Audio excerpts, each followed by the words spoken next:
Hello friends, welcome to Fun Study again. My name is As Agrawal. I will teach you the concepts of physics, chemistry, maths of BSc first year. So today's topic is Stokes theorem. So here we go. So today we will learn the derivation of Stokes theorem, how to derive it and what is its statement. तो चलिए शुरू करते हैं.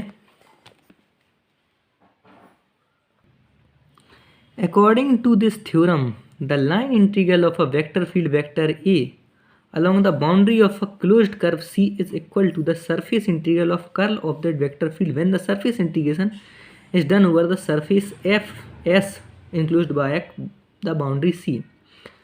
इस theorem के अनुसार किसी vector field vector A का लाइन इंटीग्रल करने पर किसी क्लोज्ड कर्व सी की बाउंड्री के अलोंग इक्वल होता है किसी उस वेक्टर फील्ड के कर्ल के सरफेस इंटीग्रल का जो कि किसी उस बाउंड्री के से इनक्लोज की गई सरफेस के अलोंग हो.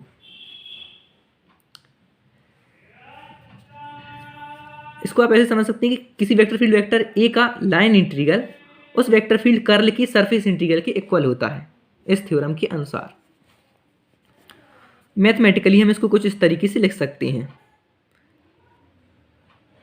ये लाइन इंटीग्रल है फ्रेंड्स और ये सरफेस इंटीग्रल है किसी सरफेस डी ए के अलोंग और ये डी एल किसी बाउंड्री के अलोंग और ये कर्ल ए वेक्टर लिखा हुआ है. हम कर्ल ए वेक्टर का हमने डेरिवेशन में जैसा कि प्रूफ किया था कर्ल ए वेक्टर इक्वल होता है del vector cross A vector.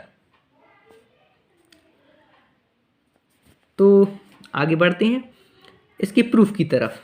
कैसे इसको प्रूफ करेंगे? तो consider a vector A which is the function of position. यहाँ पे हमने एक वेक्टर या वेक्टर फील्ड कंसीडर कर लिया वेक्टर ए जिसका जो पोजीशन का फंक्शन है. पोजीशन का फंक्शन यानी फ्रेंड्स जिसकी पोजीशन में चेंज आने पर उस वेक्टर फील्ड में भी चेंज आता है. We are to find the line integral vector A dot D L along the boundary of a closed curve C shown in figure. तो अब हम इस वेक्टर फील्ड का लाइन इंटीग्रल फाइंड करेंगे उस बाउंड्री की जो कि क्लोज्ड कर्व C से जिसमें कर्व C क्लोज्ड है. ये फ्रेंड्स इस फिगर की यहाँ पे बात चर्चा हो रही है.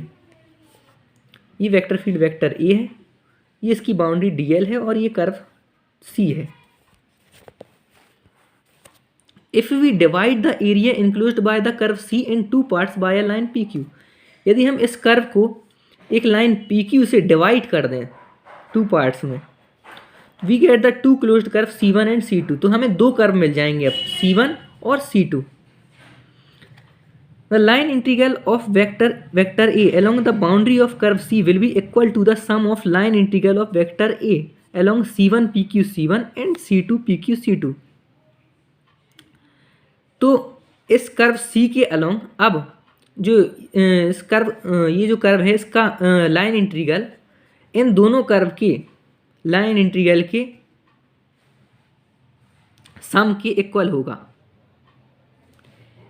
मीन्स टू से यदि इस कर्व का हम लाइन इंटीग्रल करें इस सरफेस डीएल के अलोंग और इन दोनों कर्व का C1 और C2 का हम लाइन इंटीग्रल करें और इनका सम करें तो ये दोनों वैल्यूज़ इक्वल आ जाएंगी.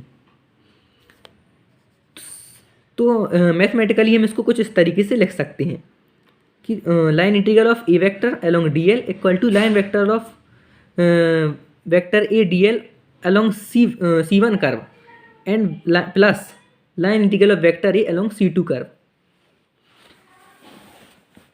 Similarly friends, if we divide the area enclosed by the curve C in small elements of area dA1, dA2 and dA3 dot dot dot dAn, यदि अब हम इस कर्व को ये जो कर्व है इसको हम कई सारे एरियाज में dA1, dA2, dA3 एरियाज वाले कर्व्स में डिवाइड कर दें curve C1, C2, C3, Cn वाले. मीन टू से अब हम इस कर्व को कई सारे n कर्व में डिवाइड कर देंगे जिनका area dA1, dA2, dA3, dA4 dAn होगा जैसा कि आप फिगर में देख सकते हैं. Then the sum of the integral along the boundary of this curve C1, C2 Cn will be equal to the line integral along the boundary C. जैसे हमने 2 कर्व में डिवाइड किया था तो उन 2 कर्व्स के लाइन इंटीग्रल की summation की इक्वल थी वैल्यू लाइन इंटीग्रल की उस कर्व की। तो सिमिलरली अब n जो कर्व हैं हमारे n कर्व्स हैं यहाँ पर, उन सब के इंटीग्रल का समीशन इक्वल होगा उस जो सबसे पहले जो कर्व था उसके लाइन इंटीग्रल के अलावा जो वैल्यू आएगी उसके इक्वल होगा। But by the definition of curl we have curl A vector dot D A N vector equal to, अब हमने जो कर्ल की डेफिनेशन पढ़ी थी पहले उसके अनुसार हमें पता है कि कर्ल का एक रिलेशन हमने लाइन इंटीग्रल के साथ पढ़ा था।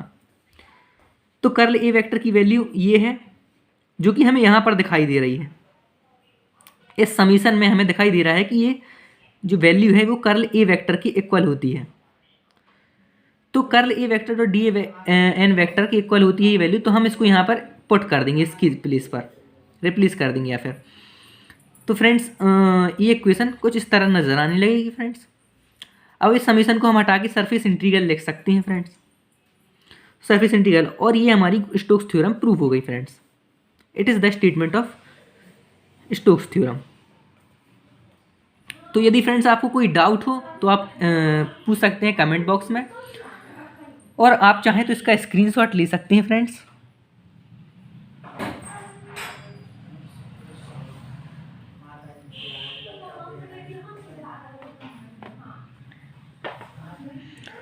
और फ्रेंड्स मैंने एक टेलीग्राम चैनल बनाया है फन स्टडी के नाम से, जिसमें मैं आपको नोट्स प्रोवाइड करूंगा, जो मैं जिस सब्जेक्ट का मैं पढ़ाता जाऊंगा उसका मैं नोट्स प्रोवाइड कराऊंगा।